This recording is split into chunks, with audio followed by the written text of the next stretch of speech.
네, 여러분 안녕하십니까? 네, 여러분 이렇게 표정들이 굉장히 이렇게 편안하신 것 같습니다.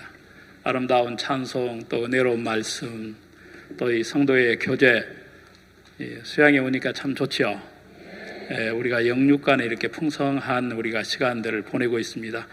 그러나 아쉽게도 이제 오늘 오전 시간으로 이렇게 우리가 아쉬운 시간을 우리가 뒤로 하고 이제 또 하산을 하게 되는데, 또 하산하니까 그것도 괜찮죠. 하산하기 싫으신 분들은 또 2차, 3차, 4차 계속 있으니까요. 여기 남으셔도 될 것 같습니다. 네, 오늘 성경 말씀 히브리서 4장 15절, 16절 말씀을 읽겠습니다.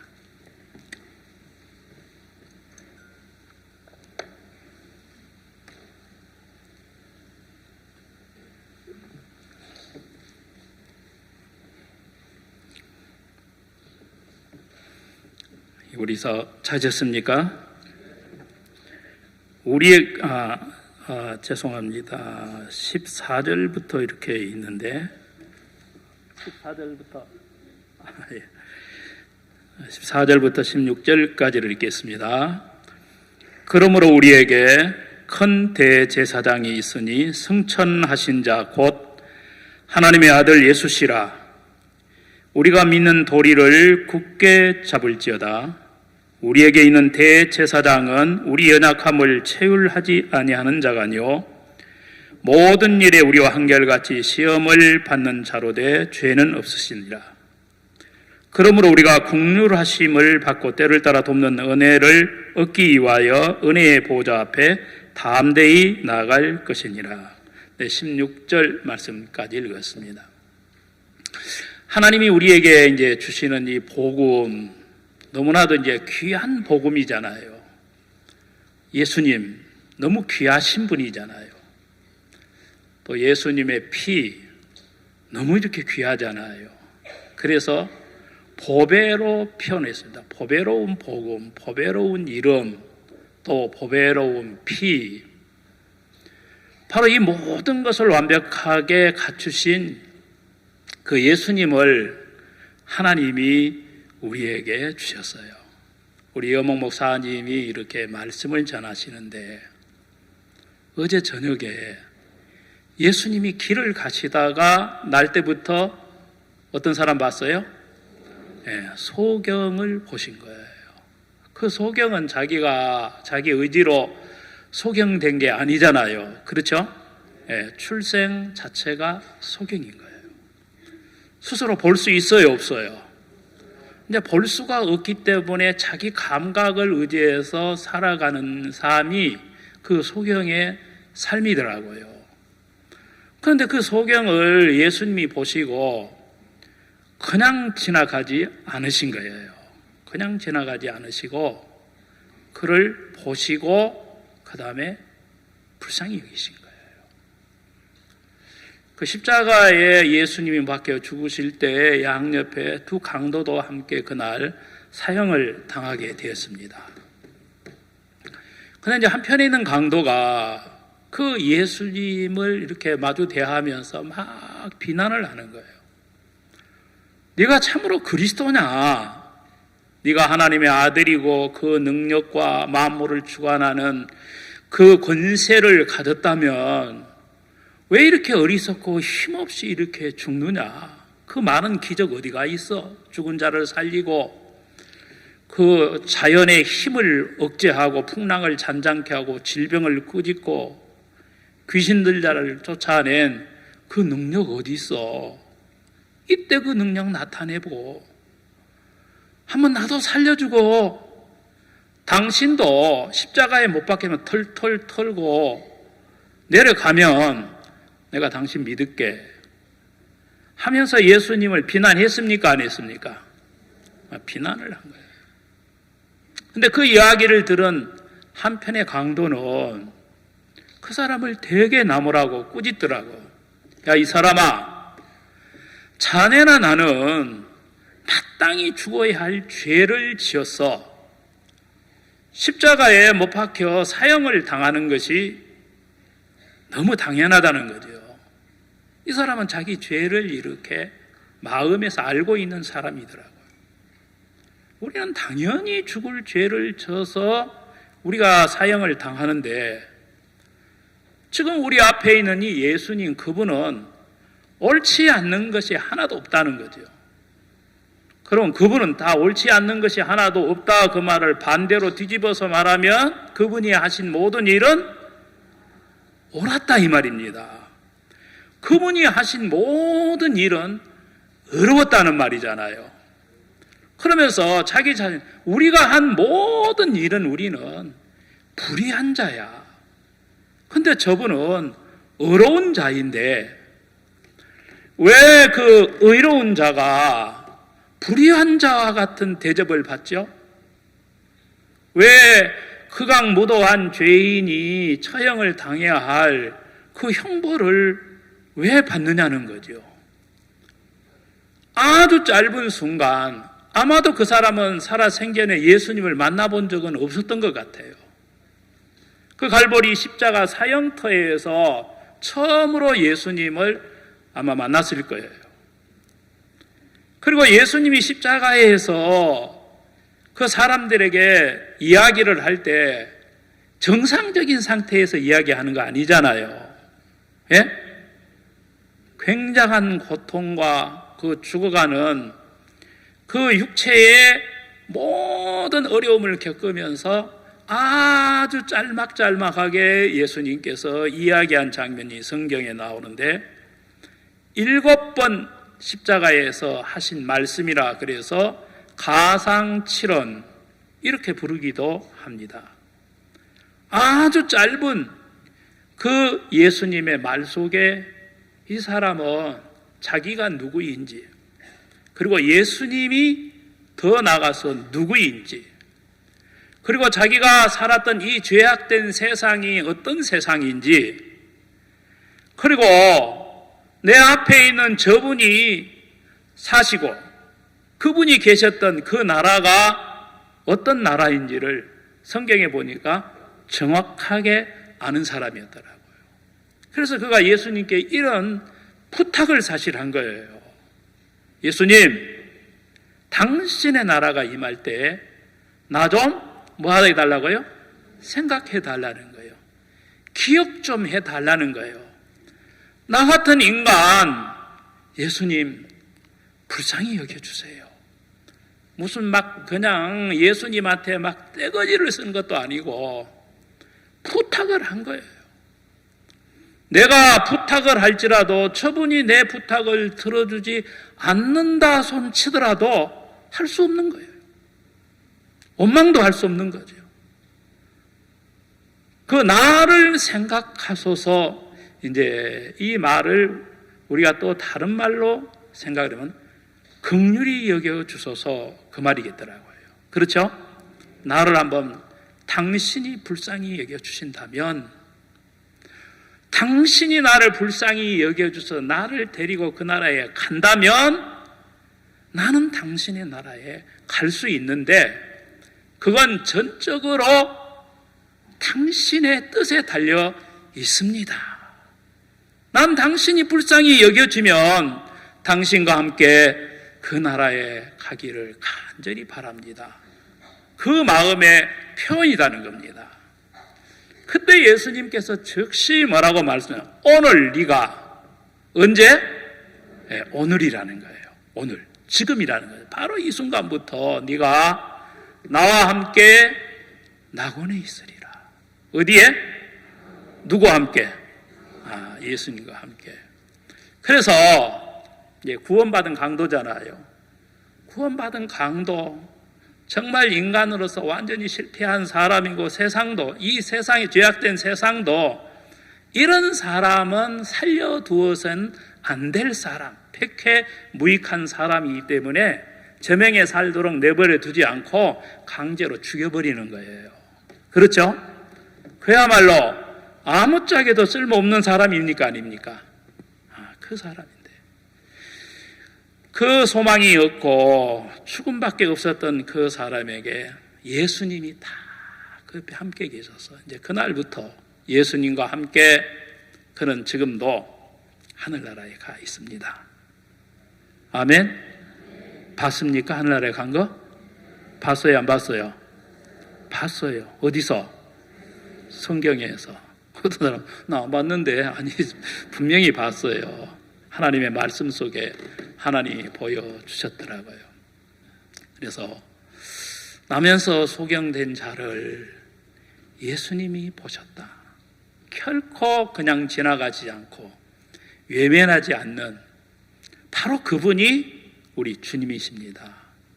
그럼 그분이 우리와 함께 한다면 우리가 무슨 일을 만난다 할지라도 우리가 감사할 수 있고 우리 행복할 수 있고 우리가 무슨 일이든지 우리가 주님과 동행하는 삶이 복된 삶인 줄을 믿습니다. 네, 그래서 오늘 저는 히브리서 4장 14절에서 16절 이 말씀을 통해서 우리에게 있는 큰 대제사장이 있다 그 말입니다. 예? 그 한편의 구원받은 강도에게 큰 대제사장이신 예수님이 함께 그 곁에 계셨다 이 말입니다. 그런데 오늘 여기서 그 강도뿐만 아니라 저와 여러분에게도 큰 대제사장 대신 예수님이 우리 가운데 계신다 이 말입니다. 그렇죠? 그래서 이 큰 대제사장이신 예수님을 우리가 알면은 두려움에서 벗어나고 절망에서 벗어나고 어둠에서 벗어나고 우리가 의심에서 벗어날 수가 있습니다. 그래서 지금 PPT를 제가 조금 준비를 했습니다. 예. 그래서 이게 구약 시대의 대제사장의 모습입니다.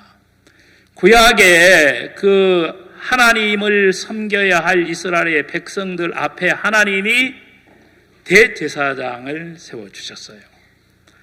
출애굽기 28장에 보면은 이 대제사장에 대해서 자세히 이야기를 해주고요. 대제사장의 직무, 대제사장이 어떻게 그 성전에서 하나님을 섬기는가, 직무에 대해서 구체적으로 이제 쭉 나오는데 그 중에 하나가 뭐냐면은 아론과 그 아들들은 레위 자손 중에서 아론과 그 아들들에게 하나님이 대제사장이라는 직무를 행하도록 임명을 이렇게 하셨어요. 그거는 뭐 내가 하고 싶다 해서 한 게 아니라 하나님이 딱 임명직인 거예요. 그래서 아론이 죽으면은 그 아들이 죽으면 그 손자가 대대로 아론의 직계 가족들에게 이 대제사장의 직무를 행하도록 했는데 이 대제사장이 하나님을 섬길 때 어떻게 섬기느냐면은 자기 임의대로 섬기는 게 아니에요. 하나님이 그래서 그 모세에게 그 아론과 그 아들들을 위하여 거룩한 옷을 만들어라 그랬습니다. 그 거룩한 옷을 만들어서 그들로 하여금 영화롭게 하고 아름답게 해라. 그리고 그들이 그 거룩하고 영화롭고 아름다운 옷과 그 직분을 행할 때 반드시 그 옷을 입고 하나님을 섬겨야 되는 겁니다. 그래서 하나님을 섬기는 대제사장들 또는 제사장들은 자기 옷을 입으면 안 됩니다. 무슨 옷을 입으면 안 된다고요? 자기 옷 입으면 안 되는 거예요. 아무리 내가 제사장의 직분을 행하고 싶다 할지라도 제사장의 직분에 그 옷을 입지 아니하면은 그 사람은 죽는 거예요. 파면을 당할 수밖에 없다 이 말입니다. 성경 마태복음 22장에 보면은 혼인잔치 비유를 예수님이 하셨어요. 임금이 아들을 위해서 혼인잔치를 준비해서 하객들을 이제 원래 초청하려고 하는 사람들에게 이제 종들을 보내가지고 초청을 하는데 사람들이 다 나름대로 못 올 이유들이 있더라고요. 예수님이 또 보내는데도 사람들이 안 오는 거예요. 덜어는 무시하고 때리고 뭐 또 싫어하고 죽이고. 그래서 임금님이 이야기했어요. 야, 혼인잔치는 준비가 됐는데 이 초청받은 사람이 합당치가 않더라 이 말입니다. 혼인잔치 했는데 만약에 하객들이라는 거 아무도 안 오면은 혼인잔치 그냥 안 하는 거죠? 취소하는 겁니까? 아니더라고요. 뭐 세상에서는 취소할 수 있지만은 하나님의 혼인잔치는 결코 취소할 수가 없는 거예요. 그래서 다시 임금님들이 종에게 이야기했습니다. 이 사람들 합당치 아니하니까 지금부터 나가서 사거리 길가에 가서 만나는 대로 누구든지 혼인잔치에 오고 싶은 사람이 있으면은 남녀노소 빈부귀천을 막론하고 다 초청해 오너라. 그래서 종들이 가서 사거리 가서 사람들을 이렇게 다 초청해 모으니까 이만큼 이렇게 가득하게 모였다 이 말입니다. 임금님이 너무 기뻐서 혼인잔치에 쭉 나타났는데 다 예봇을 입고 있는데 어느 한 사람이 예봇을 안 입고 들어와 있는 거예요. 그래서 임금님이 가서 그에게 물었습니다. 너는 여기 혼인잔치에 내가 준비한 혼인잔치인데 어찌 예복을 입지 않고 들어왔느냐? 그러니까 이 사람이 할 말이 없는 거예요. 막상 임금님 앞에 딱 서니까 입이 있어도 할 말이 없더라는 거죠. 그걸 고사성어로 뭐라고 하지요? 예, 정말 여러분들 수준이 높으십니다. 예. 유구무원. 분명히 말할 수 있는 입이 있는데 할 말이 없는 거예요. 그러면 이 사람이 임금님 앞에 서기 전에 그 혼인잔치 입구에서 그 종들이 자, 옷 벗으시고 예복 입고 가세요. 예복도 누가 준비를 해줬어요? 주인이 다 준비해 줬어요. 혼인잔치 입구까지는 자기 옷 다 입었지만 그 안에 들어가려면은 자기가 입었던 옷을 다 벗고 임금님이 준비해 주신 예복을 입고 들어가는 것이 그 잔치의 그 퀴레다 이 말입니다. 그게 임금님의 뜻이었다 이 말입니다. 이 사람은 제주도 좋았어요. 그래서 아마 그 사람이 왜 예복을 안 입었겠어요? 자기가 볼 때는 자기 옷이 예복보다 더 좋았다고 여겼기 때문에 그랬을 거라는 거죠. 만일 거지가 왔는데 거지가 종들에게 아마 이렇게 이야기했다고 한번 상상을 해보세요. 아니 난 거지인데요. 임금님의 혼인잔치에 누구든지 오라고요. 거지 나도 갈 수 있습니까? 아, 누구든지라는 그 속에는 거지 들어갑니까? 안 들어갑니까? 여자분들 들어갑니까? 안 들어갑니까? 들어가죠? 잘 산 사람, 못 사는 사람 다 들어가죠? 뭐 어린 아이도 없어요. 누구든지라는 그 속에는 제한이 없습니다. 누구든지 그야말로 들어갈 수 있는 거예요. 그런데 그래서 그 예복을 나눠주면서 반드시 이 예복을 입고 들어가라고 임금님이 말씀을 하셨습니다. 그러면 다 자기 옷 벗어야 되죠. 예? 아마 이 사람은 종들이기 때문에 무시했는지 모르겠어요. 야, 네가 뭔데? 야, 난 좋아. 나 그것보다 이 옷이 더 나아. 그럴 수 있었을 거예요. 그러나 임금 앞에 섰을 때 할 말이 있겠습니까? 없겠습니까? 이 예복은 구원의 옷이에요. 그 예복을 입어야만 임금의 혼인잔치에 들어가서 함께 먹고 마시고 즐기고 교류하고 그렇죠? 예, 함께 배부르고 즐거워할 수 있는 거예요. 예복을 입지 않는 그 사람 쫓아내 버리더라고요. 하나님을 섬겨야 할 이 대제사장도 하나님을 섬기러 나갈 때는 반드시 어떠한 옷을 입었든 그 옷 벗고 하나님이 만들어 놓으신 대제사장의 예복을 입고 가서 하나님을 섬기는 그 뜻입니다. 자, 그 다음에 자, 이제 잠깐만 제가 명칭 좀 설명을 좀 드릴게요. 맨 위에 터번이 있습니다. 모자가 이제 이렇게 그 관이 있어요. 이 관이 있고 그 관 앞에 여기가 이게 머리에 쓰는 관이고 이 관 머리에 패를 답니다. 금으로 순금으로 정금으로 패를 다는데 그 패에다가 뭐라고 이마에다가 딱 써서 붙이냐면은 성결, 여호와께 성결, 하나님께 거룩. 그 대제사장을 제일 먼저 보면은 얼굴을 보잖아요. 그렇죠? 얼굴을 상징하는 이마, 바로 눈 위에는 이마에 딱 사람들이 보자마자, 여러분들이 어떤 사람 볼 때 악수할 때 뒤통수 보고 악수합니까? 얼굴 보고 악수하지요? 근데 이마에 뭐가 딱 이렇게 붙어 있어요. 보세요? 여호와께 성결. 하나님을 섬기는 대제사장은 하나님 앞에 거룩해야 한다는 겁니다. 그리고 이제 그 다음에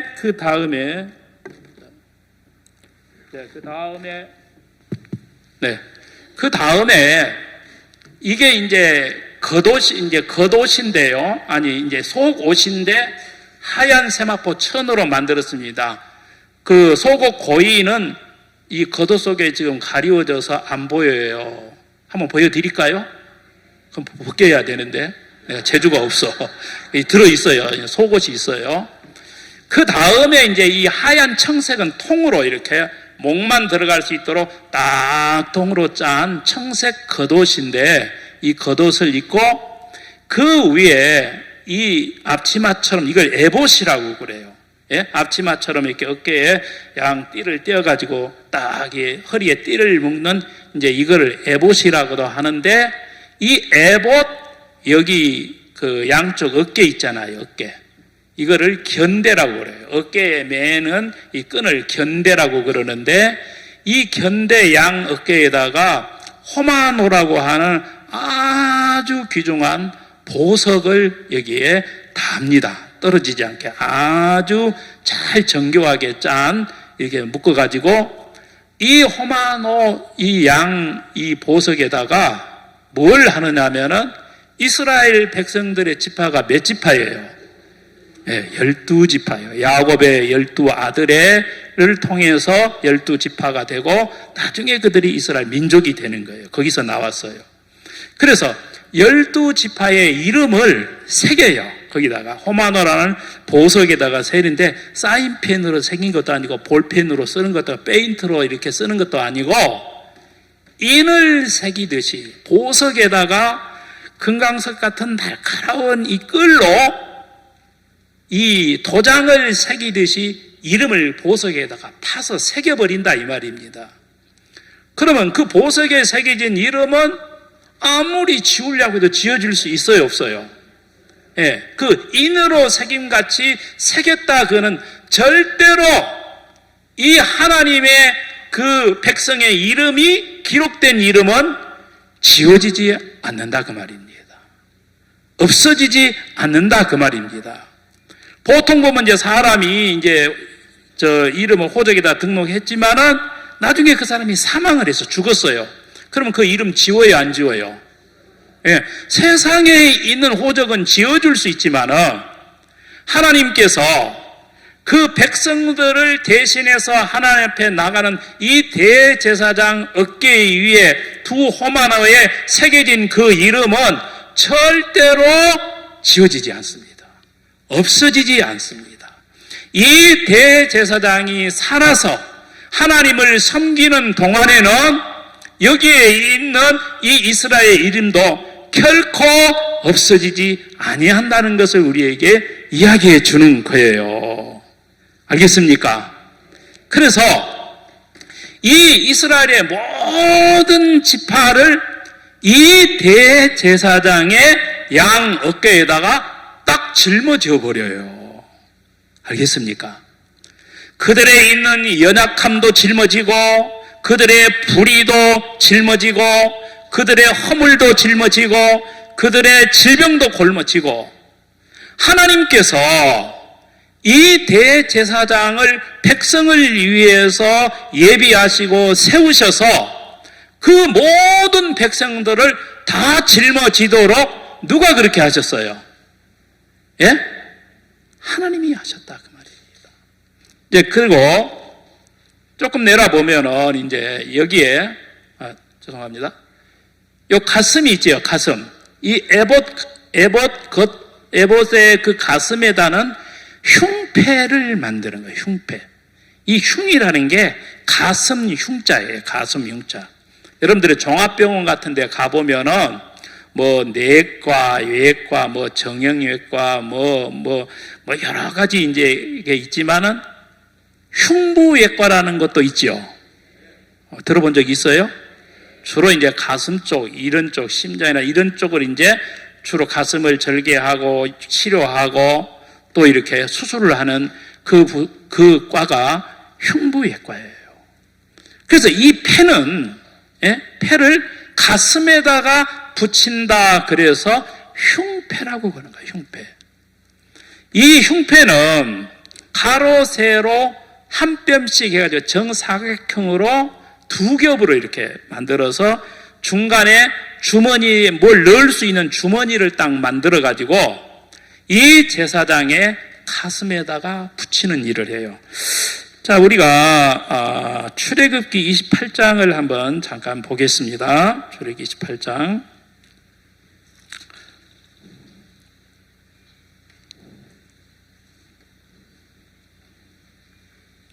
출애굽기 28장, 이제 제가 지금까지 설명드렸던 것이 이제 1절부터 5절까지가 그 대제사장의 예복에 대한 이야기였고, 그 다음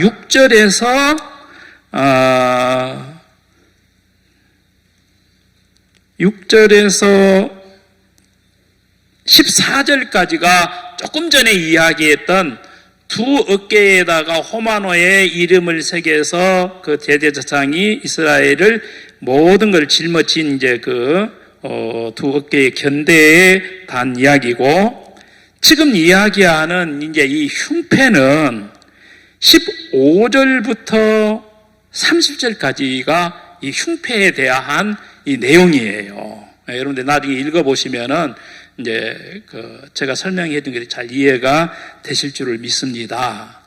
그래서 이제 이 흉패는 12보석을 이 흉패에다가 붙이는 거예요. 12보석을. 12보석. 제가 이렇게 보면은요, 한번 더 넘겨보겠습니다. 어디 보면은, 예.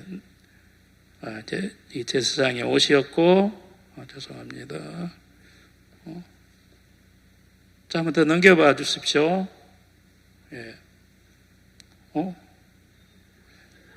제 거가 아니어가지고 이게, 제가 면허증이 있는데 이 면허증은 좀 잘, 이거 오만호 했습니다. 죄송합니다. 자, 한 번 더 넘겨주시기 바랍니다. 한 번 더. 예, 흉패, 한 번 더. 예, 여기입니다. 자, 이 가슴 여기에다가 이제 12보석을 이렇게 담는데, 이 12보석이 이렇게 있습니다. 녹주옥, 창호, 홍보석, 홍만호, 남보석, 성유석, 자수정, 그 다음에 백만호, 호박, 백옥, 호만호, 녹보석, 하여튼 뭐 이름도 우리가 다 모르겠어요. 엄청 이게 보석은 귀한 것이 아니에요. 여기다는 각 한 사람의 지파의 이름을 이렇게 짓습니다. 각 지파의 이름을 대표를 한 명씩 딱 짓습니다. 르벤, 그 다음 무슨 뭐 시몬, 아니면 레이, 유다, 이렇게 이제 그 순서대로 쫙 해서 가슴에다가 딱 붙이는 거예요. 그 가슴에 붙여서 이 판결 흉패는 어느 때 쓰느냐면은 판결을 할 때 그렇습니다. 요즘 재판하는 이야기 많이 뉴스에 나오죠. 예? 아무 씨가 이제 어디 잡아가지고 뭐 재판 받는다, 누가 받는다, 막 이제 이렇게 해요. 또 지금 대기하는 사람들도 많이 있고 그럴 거예요. 그래서 그 사람이 구속이 되느냐, 아니면은 석방이 되느냐는 것은 본인의 의사에 딸려 있습니까? 재판장의 판결에 의해서 결정이 됩니까? 그래서 이 흉패는 어디에 주로 쓰느냐면은 판결을 할 때 쓴다 이 말입니다. 판결을 할 때에 그 쓰는 목적이어서 그 흉패의 이름을 판결 흉패라 이렇게 칭했어요. 그래서 대제사장이 이스라엘의 백성들을 가슴에다가 안고 하나님 앞에 나아가서 판결을 받는데 그 판결을 어디에서 하냐면은 머리로 판결하고 어떤 법조항으로 판결을 하는 게 아니고 여기 보면은 가슴으로 마음의 판결을 하더라 이 말입니다. 출애굽기 28장 29절을 우리 한번 읽어보겠습니다. 혹시 낼 수 있어요? 네, 출애굽기 28장 29절. 아론이 성소에 들어갈 때에는 이스라엘 아들들의 이름을 기록한 이 판결 흉패를 가슴에 붙여 여호와 앞에 영원한 기념을 삼을 것이니라. 너는 우림과 둠빔을 판결 흉패 안에 넣어 아론으로 여호와 앞에 들어갈 때에 그 가슴 위에 있게 하라. 아론이 여호와 앞에서 이스라엘 자손의 판결을 항상 그 가슴에 둘지니라. 아론이 이스라엘의 백성들을 가슴에 안고 하나님 앞에 나갈 때에 이 판결은 하나님이 영영히 기념을 하고 잊지 않는 거예요. 여러분, 이사야 49장 25절인가요? 거기 보면은 야곱이 시험이 들을 때가 있었어요. 야곱이. 이스라엘이 시험 들었다 이 말입니다. 하나님 날 버리신 것 같다.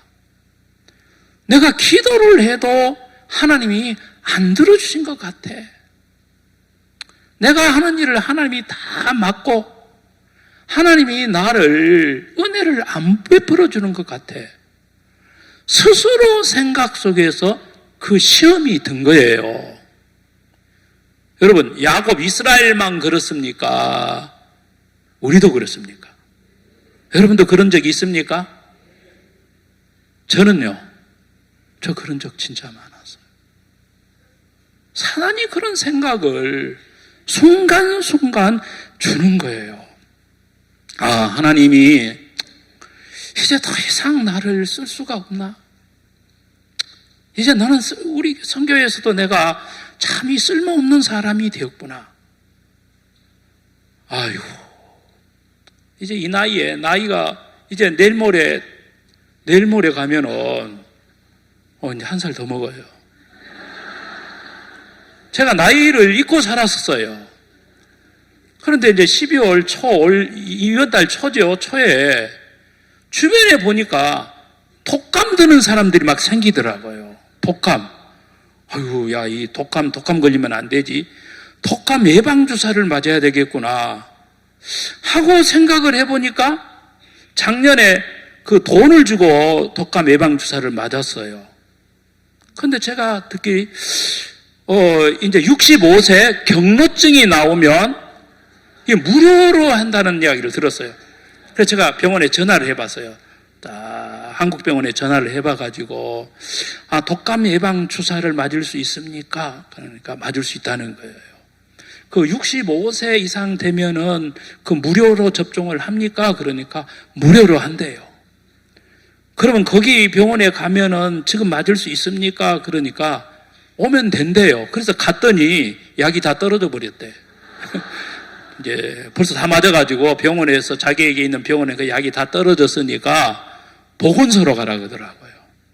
그래서 이제 대덕 보건소에 신탄진에 있는 보건소에 다 갔더니 어떻게 오세요? 예방접종 맞으러 왔습니다. 이제 65세 이상 되면 무료가 되죠. 예, 신분증 가지고 왔습니다. 턱 내주니까, 올해로 65세네요. 제가 8월 18일 날 딱 이제 65세가 됐어요. 호적이 1년 늦어가지고 딱 됐어요. 그때는 그 나이 먹는 게 좋더라고요. 제가 이제 그 나이 먹는 게 이제 65세 되면 버스 공짜입니까? 어디 이제 혜택 많잖아요. 어디 이렇게 공원 같은데 또 이렇게 그 박물관 같은데 어디 가면은 할인 혜택 되잖아요. 한 50% 되고 이렇게 경로 우대증 이렇게 나오고 이제 그래가지고 그때 이제 내가 이게 나이가 벌써 이렇게 들었구나. 그래서 이래봬도 제가 이제 경로 이제 우대증을 이제 자격증을 소유하게 되었고 그래가지고 이제 그것만 공짜가 아니라 가만히 생각해 보니까 요즘 나라에서 막 그 노인들에게 돈도 준다고 하더라고요. 용돈. 예? 인생 너무 심심하니까 이상한 생각하지 말고 빨리 끝내려고 하지 말고 그래도 남는 인생 이렇게 위로받고 살으라고 뭐 용돈 준다고 하더라고요. 그래 가가지고 그걸 알아봤어요. 동사무소에 가보니까 그거 벌써 고지서가 갔을 텐데 안 받아, 나 전혀 안 받아봤는데요. 안 왔던데요. 작성하라고 해서 딱 해줬더만 이제 조금 있으면 나올 거예요. 그래서 제가 한번 통장을 이렇게 봤더니 아직 안 들어왔더라고요. 하여튼 20만에서 25만 원 그 사이에. 그래서 좀 하여튼 그건 또 좋아요. 그건 또 좋은데 근데 이제 육체의 나이는 뭐 어떻게 할 수가 없는 거잖아요. 그러니까 사람들이 때때로 그 속에 마음의 초점을 맞추면 약해지는 거예요. 이제 이 나이에 뭐 하겠나. 나라에서도 쓸모가 없어서 불쌍하니까 우리가 보태줄 테니까 딴짓 하지 말라고 이제 이렇게 주는 나이잖아요. 예? 근데 우리 박 목사님은 나이가 더 들수록 더 바쁘게 사시고 더 힘있게 사시는 거예요. 그러니까 목사님이 그렇게 사시니까 우리가 목사님 앞에서 나이 어쩌고 저쩌고 이거 벼락 맞을 일이에요. 하나님이 이제 벙어리 만들 판이에요. 그러니까 그냥 속으로 이렇게 하고 우리끼리 하지 감히 목사님 앞에 그 일을 못해요. 그렇습니까? 안 그렇습니까? 그럼 우리가 하나님 앞에 하나님 연세가 어떻게 되세요? 혹시 하나님 연세 아시는 분이 있으면 좀 이렇게 알려주시기 바랍니다. 하나님 앞에서 우리가 나이가 많다, 뭐가 어떻다, 다 그거 악한 것이더라고요. 그냥 우리가 있으면 모르는데, 제가 이번에 와서도, 목사님 이렇게 말씀을 들으면서 그 말씀이 비치더라고요. 내가 깨달으려고 애를 써야 되고, 내가 힘을 가지려고 노력을 하고 힘을 써야 되는 게 아니라, 하나님이 이미 길 가면서 나면서부터 소경된 자를 보셨고 또 오늘 아침 새벽에 필립이 성령이 광야로 가는 길로 가라고 그 사마리아에서 열심히 복음 전하고 있는데 그 광야길로 그 광야길 가서 누구 만나게요? 광야에 뭐 살지요? 사람 삽니까? 광야는 들짐승들이나 살고 아무도 없잖아요. 허벌판인데. 근데 하나님이 그 구순 내시를 준비를 해서 그 사람이 구원을 받고 그 사람이 가서 그 자기 나라에 복음을 싣고 하나님이 가시고 정말 우리 선교회 속에 또 하나님이 종을 통해서 주시는 약속 속에 놀랍게 일을 하시는 것을 봅니다. 우리가 노력하고 애쓰지 않았지만 진짜 그 하나님의 긍휼하심을 잊고 발을 내딛었을 때에 하나님이 준비한 것을 얻는 삶을 우리에게 주시고 싶으신 거예요.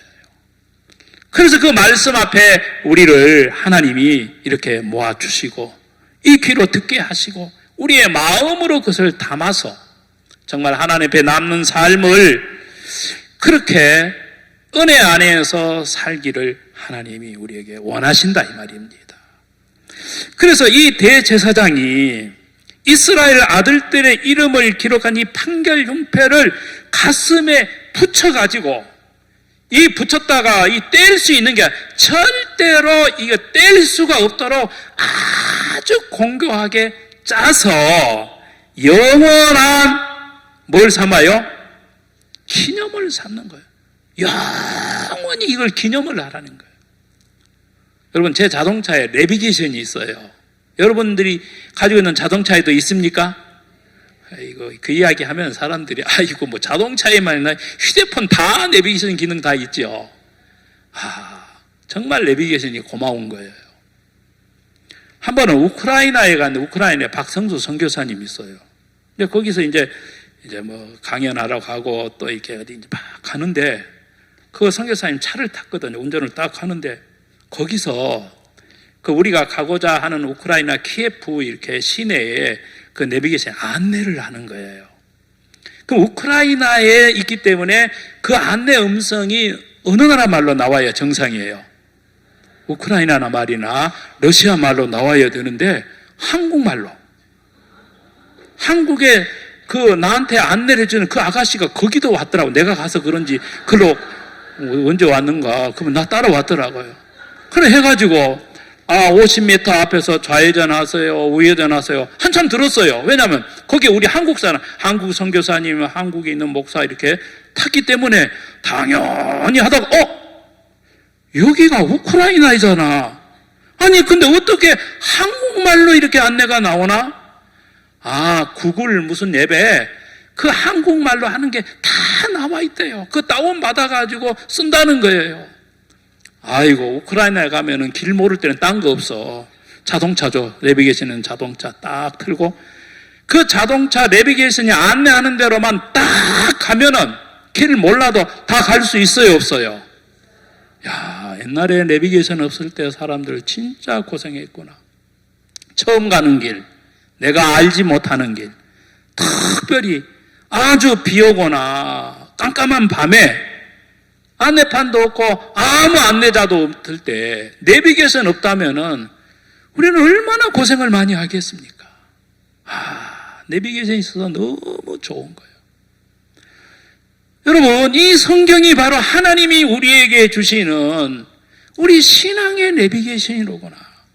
우리 마음 세계의 내비게이션이다. 이 마음이 드는 거예요. 그렇죠? 우리가 우리 미래에 대해서 우리가 모르잖아요. 우리가 내일 무슨 일이 날는지 모르잖아요. 그러나 이 성경 속에 이 세상이 다 들어있어요.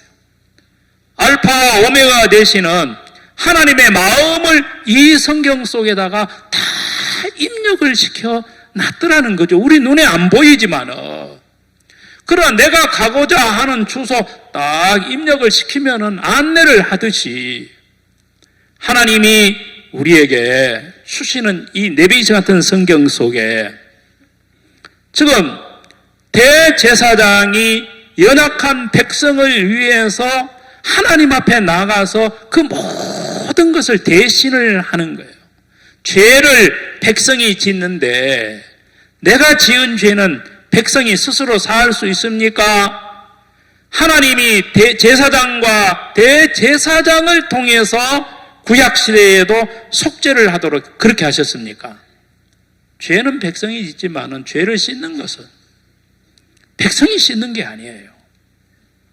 그런데 이 대제사장은 제사장 중에서 제일 어른이고 으뜸이잖아요. 그는 모든 이스라엘의 백성들을 다 그 어깨에 짊어지고 그 모든 이스라엘의 백성들을 다 그 가슴에 품어버리신 거예요. 그래서 백성들은, 이스라엘은 때때로 시험 들어요. 하나님 나를 버리셨는가 보다. 하나님이 더 이상 내게 은혜 베풀어 주시지 않는가 보다. 이제 하나님이 더 이상 나를 쓸 수 없는가 보다. 이런저런 생각을 할지라도 하나님이 이야기했어요. 어찌 여인이 젖먹는 아기를 낳고 젖이 퉁퉁 불어서 애를 키우는 갓난 아기를 가진 여인이 젖먹는 아이를 잊을 수 있습니까? 없다는 거죠.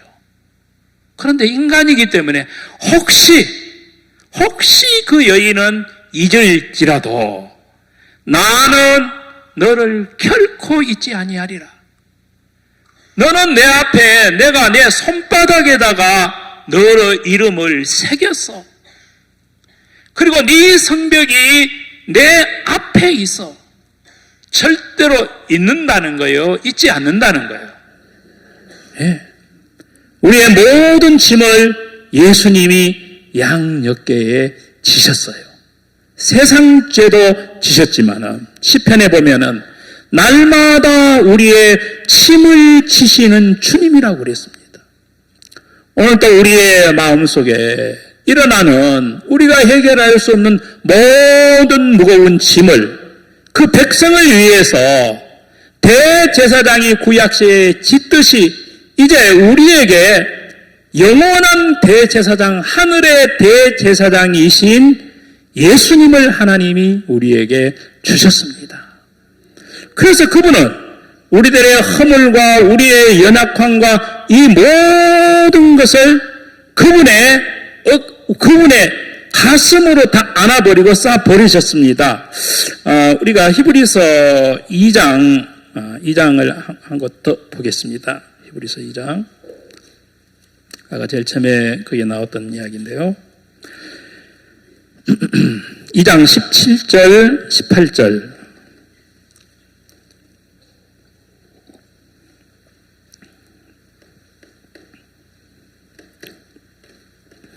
그러므로 저가 범사의 형제들과 같이 대심이 마땅하도다. 이는 하나님의 일에 자비하고 충성된 대제사장이 되어 백성의 죄를 구속하려 하심이니라. 자기가 시험을 받아 고난을 당하셨은즉 시험 받는 자들을 능히 도우시니라. 우리나라 교육 어떤 출판사 중에 대교 출판사인가 어딘가 내가 정확하게 잘 모르는데 눈높이 교육이라는 그런 게 있더래요. 요즘도 있습니까? 눈높이 교육. 그 눈높이 교육은 뭐예요? 예? 그 사람의 수준에 맞도록 그 눈높이에 딱 맞춰서 어른이 애들을 하고 이야기를 하려면은 딱 이렇게 이제 하는 게 아니라 애가 약간 목이 이제 이렇게 목 디스크 걸리니까 이제 그 어른이 이렇게 딱 앉는 거예요. 딱 앉아가지고 낮추어서 어린이하고 눈높이, 예? 아이 컨택을 해서 이제 가르치는 교육이다. 그 말입니다. 예? 진짜 하늘의 하나님이 내가 여기 있다 올라와라. 잘하면 사다리 타고 올라와. 그러면 갈 사람 누가 있어요? 다 떨어져 죽지. 그러니까 안 되니까 하나님이 기다려. 가만히 있어. 내가 내려갈게. 그게 뭐예요? 임마누엘이라는 거예요. 우리 이번 주에 크리스마스 여러분 행사하고 올라오셨죠? 예. 그 크리스마스가 뭐예요? 예수님이 이 땅에 오신 날이에요. 탄생하신 날이에요. 하나님께서 눈높이 교육으로 우리와 똑같은 육체를 입고 우리를 찾아오신 거예요. 아시겠습니까? 얼마나 감사하고 좋습니까? 우리가 하나님 앞에 갈 수 없기 때문에 오지 마. 내가 갈게. 가나 대통령이 이제 그 참 임종 직전에 이제 구원을 이렇게 받으셨는데 그분이 움직일 수가 없기 때문에 그 영부인께서 박 목사님께 오셔서 우리 대통령께서 상당히 위중을 하십니다. 목사님 오셔서 기도해 주시면 좋겠습니다. 제가 기도를 해 주시면 좋겠습니다. 그런데 목사님, 저희 대통령께서 몸이 불편한데 좀 이곳에 좀 오기가 힘듭니다. 그러면 제가 가지요. 그래서 목사님이 가서 그분에게 기도도 해드리고 찬송도 불러드리고 또 복음을 전해서 그 대통령이 구원을 받고 4시간 후에 세상을 떠나신 거예요. 그렇죠? 만일 목사님이 제가 바빠서 못 가겠습니다. 대통령 복음 듣고 또 기도 받으려면 오세요. 그러면은 아마 그분 구원 못 받고 돌아가셨을 거예요. 그러니까 예수님이 먼저 찾아오신 거예요. 강도 만난 사람을 살리기 위해서 사마리아인이 죽어가는 그 위치까지 내려오셨다 이 말입니다. 우리의 대제사장 되신 예수님이 우리와 똑같은 형제와 같은 우리와 똑같은 위치에 똑같은 몸을 입고 똑같은 우리의 시험도 당하시고 어려움도 당하시고 모든 게 똑같아요. 육체는. 다만 한 가지 다른 것이 있다면은 그에게는 뭐가 붙었다고요? 죄가 없었다 이 말입니다. 그분에게 우리와 다른 것은 죄가 없는 것이었어요. 그래서 우리가 연약하고 우리가 정말 넘어지고 낙담할 때 예수님이 그 누구보다도 우리를 잘 이해할 수 있는 거예요. 누구 사정은 누가 잘 안다고 그랬죠? 그 속담 있죠? 그거 하세요? 무슨 속담이에요? 예, 왜냐면은 남편 없는 걸 시험 들을까봐 제가 못했어요. 제가 옛날에 그거 하니까 누가 그 시험 들더라고요. 그래서 제가 직접 안 했습니다. 예. 자, 그래서 대제사장이 그 모든 이스라엘 백성들의 허물과 침들을 다 지고 그들의 연약함을 다 가슴에 품고 하나님 앞에 나아가서 판결을 받는 거예요. 판결을 받는 거예요. 자, 판결을 받는데 이 판결 흉패 안에 들어있는 것이 있습니다. 한 번 더 넘겨줘 보실래요? 예. 이 판결 흉패 안에 이 두 개가 들어있어요. 뭐가 들었냐면은 첫 번째 것은 우림이에요. 두 번째 것은 둠빔이에요. 야, 이거 내가 이 판결을 어떻게 내려야 하지? 그럴 때 손을 넣어서 대제사장이 판결 흉패 주머니에 있는 이 판결의 두 돌 중에 하나를 딱 끄집어내는 거예요. 어느 걸 끄집어내는 게 좋겠어요? 예? 아무거나 손에 잡히는 대로 그래요. 아무거나 끄집어내면 돼요. 예? 여러분, 이 우림과 둠빔 중에서 어느 것이 좋아요? 예? 애들 놓고, 야, 엄마가 더 좋나, 아빠가 더 좋나? 꼭꼭 그 질문하고 똑같은 거예요. 엄마가 좋아요, 아빠가 좋아요? 어떤 사람은 엄마가 좋다고, 어떤 사람은 아빠가 좋다고 그래요. 하나님의 마음을 가진 아이는 둘 다 좋다고 그래요. 우림과 둠빔, 어느 것이든지 제사장이 싹 손에 넣어가 잡히는 대로 딱 그야말로 제비뽑기 하듯이 딱 뽑는 거예요. 그럼 둘 중에 하나예요. 우림 아니면 둠빔이에요. 우림을 딱 뽑았다. 뭐예요? 빛인 거예요. 너희가 전에는 어둠이었는데 이제는 빛이야. 빛이 되라고 했습니까? 빛이라고 그랬습니까? 너 옛날에 죄인이었어. 형편없는 사람이었어. 근데 너 거룩하고 온전해. 이게 뭐예요? 둠빔이에요. 둠빔은 뭐예요? 온전하다 이 말입니다. 빛이 더 좋습니까? 온전함이 좋습니까? 예? 손바닥 안이 좋아요? 등이 좋아요? 그런 질문을 하면 안 돼요.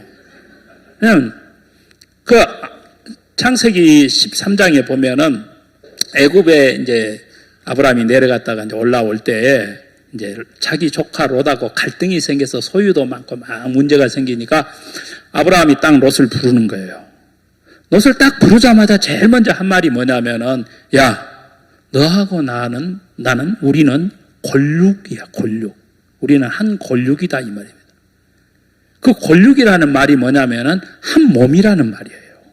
골육이라는 말을 제일 처음에 사용한 사람이 아담이었어요. 하와를 보고 이는 내 뼈 중에 뼈요, 살 중에 살이라는 거. 뼈와 살이 합쳐져서 내 몸이 이루어지는 거예요. 예, 뼈는 없고 살만 있으면 어떻게 돼요? 예? 예, 문어과가 되는 거예요. 문어과. 아마 뼈가 없이 그냥 아무데나 흐느져. 예? 근데 뼈는 있는데 살이 없어요. 그럼 뭐예요? 해골바가치지 뭐 그냥. 미스 코리아 했는데 살이 없어. 딱 해골 표본처럼 딱 왔어. 그럼 뭐 볼 게 있어? 예. 그러니까 뼈와 살은 분리가 될 수 없어. 이건 하나인 거예요. 하나인 거예요. 아브라함이 문제가 생기니까 근원을 딱 찾아갔어. 왜 이 다툼이 생기냐? 왜 갈등이 생기냐? 하나가 아니고 다른 것이 들어와서 그러는 거예요. 이물질이 끼니까 부작용이 나는 것처럼 원래 너하고 나는 하나였는데 이 롯의 마음속에 자기 소유, 자기 세계, 자기 길, 자기 생각이 들어오니까 아브라함과 함께 할 수 없는 거예요. 이게 사단이 넣어준, 우리를 넘어뜨리게 하고 우리를 실족해 하고 그 롯을 타락시키는 그 길이 바로 자기 생각이라는 거죠. 자기 소유라는 거죠. 탕자가 아버지를 떠나게 되는 근본적인 이유가 뭐예요?